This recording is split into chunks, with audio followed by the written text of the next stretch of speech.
Le scientisme.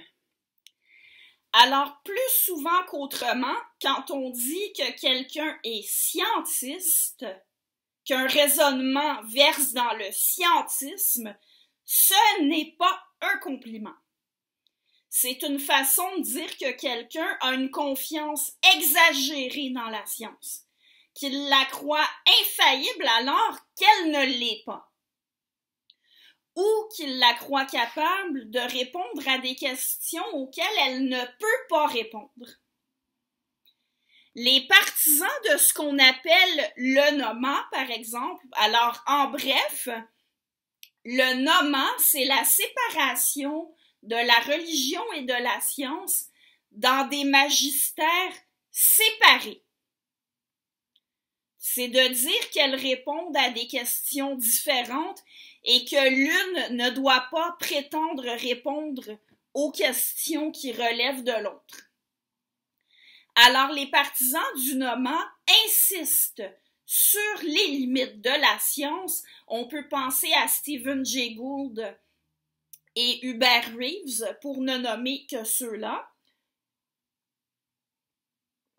Alors, ces messieurs font valoir qu'il y a des questions auxquelles la science ne peut pas répondre, notamment les questions sur le sens de la vie et les questions éthiques. Donc, la science est impuissante à y répondre et les partisans du nomma ajoutent que pour ces questions-là, on peut se tourner vers la religion. Ça, c'est un point dont je discuterai éventuellement dans d'autres vidéos. Mais pour faire court, selon les partisans du nomma, prétendre que la science est capable de réfuter les croyances religieuses, c'est verser dans le scientisme. C'est oublier que la science a des limites et que la religion et la science ne peuvent pas se réfuter l'une l'autre, elles ne peuvent pas se contredire mutuellement parce qu'elles répondent à des questions différentes. Alors, le nomma, c'est discutable et comme j'ai dit, je vais revenir là-dessus dans d'autres vidéos, mais il y a quand même un point sur lequel les défenseurs du nomma ont sans contredit raison et c'est celui-ci. La science a des limites. Croire que la science est infaillible et croire qu'elle a réponse à toutes les questions, c'est une erreur. Alors, ceux qui utilisent les mots scientisme et scientiste de façon péjorative sous-entendent souvent que les scientistes n'ont pas conscience des limites de la science. Pour ma part, je ne suis pas d'accord pour dire qu'être scientiste est forcément mauvais. Selon moi, le scientisme est une position philosophique tout à fait défendable. En fait, c'est une position en philosophie de la connaissance qui consiste à considérer que l'approche scientifique est la meilleure façon, voire l'unique façon, d'acquérir des connaissances. Le philosophe Christopher Hitchens, que selon moi on peut qualifier de scientiste, écrivait ceci. Nous ne nous fions pas uniquement à la science et à la raison, puisque ce sont des facteurs nécessaires plutôt que suffisants, mais nous nous méfions de tout ce qui contredit la science ou représente un outrage à la raison. Richard Dawkins et Sam Harris, respectivement biologistes pour Dawkins et neuroscientifiques et philosophes pour Harris, ils peuvent être qualifiés de scientistes et contrairement à ce qu'on prétend assez souvent en caricaturant la pensée de ces deux messieurs, Ni l'un ni l'autre ne prétend que la science apporte des réponses à tout. Aucun d'eux ne prétend que la science est infaillible. Écoutez, il y a peut-être des gens qui pensent ça, que la science est infaillible et qu'elle a réponse à tout. On peut toujours les qualifier de scientistes, mais selon moi, ce n'est pas ça, être scientiste. Du moins pas si on est un scientiste raisonnable. Alors, selon Richard Dawkins, la science n'a pas réponse à tout. Mais par contre, il ne faut pas oublier que les réponses qu'elle arrive à fournir sont fiables. Elle est faillible, certainement, mais elle est aussi autocorrectrice. Autrement dit, quand on fait de la science, on n'est pas à l'abri de l'erreur. Mais c'est aussi grâce à la science qu'on en vient à corriger ces erreurs-là. La science fonctionne quand on utilise les connaissances scientifiques pour la technologie, pour la médecine. Eh bien, on réussit à fabriquer des machines qui fonctionnent et on réussit à guérir des maladies. En science, on arrive à prouver à répétition les mêmes conclusions, avec des expériences différentes, faites par différentes personnes. On arrive à prouver quelque chose à quelqu'un qui ne le croyait pas au départ, parce que les résultats sont là. Et cet argument-là de Richard Dawkins, il rejoint l'argumentation de Sokal et Bricmont pour le réalisme. Je vous rappelle que la science est réaliste, et Sokal et Bricmont défendent le réalisme dans un chapitre que j'ai commenté dans une autre série de capsules pour laquelle vous pouvez cliquer sur le lien dans la description sous celle-ci.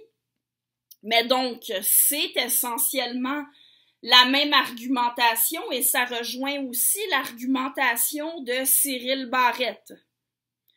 En fait, c'est un argument très largement utilisé pour justifier la confiance dans la science. Elle a fait ses preuves. C'est une approche fiable.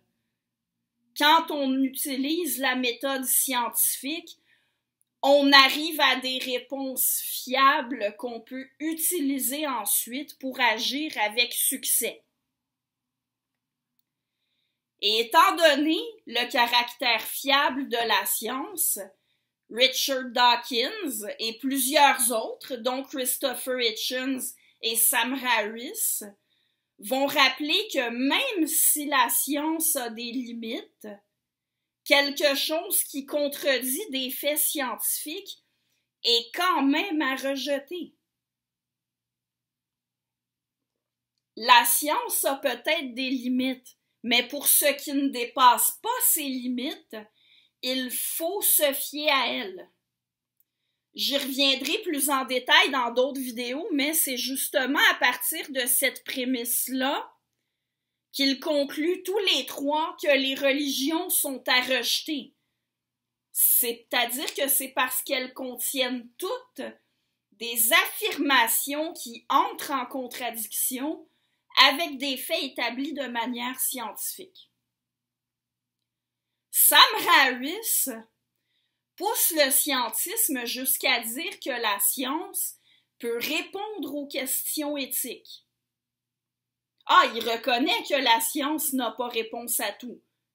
Mais selon lui, elle répond à plus de questions qu'on veut bien l'admettre la plupart du temps, y compris aux questions éthiques. Alors, je développe sur ce sujet-là dans d'autres vidéos. Encore là, vous pouvez trouver un lien dans la description ici. On pourrait aussi attribuer à ces intellectuels dont je parle et que je qualifie de scientistes la position suivante. Pour toutes les questions auxquelles on est capable de répondre, on a besoin de la science pour répondre. Si on ne peut pas répondre à une question au moyen de la science, alors la seule conclusion qu'on peut tirer, c'est qu'on n'est tout simplement pas capable de répondre. Quand la science est impuissante sur une question, alors la seule chose qu'on sait, c'est qu'on ne sait pas. Alors vous voyez, on ne retrouve pas cette prétention que la science est infaillible ou qu'elle n'a pas de limite.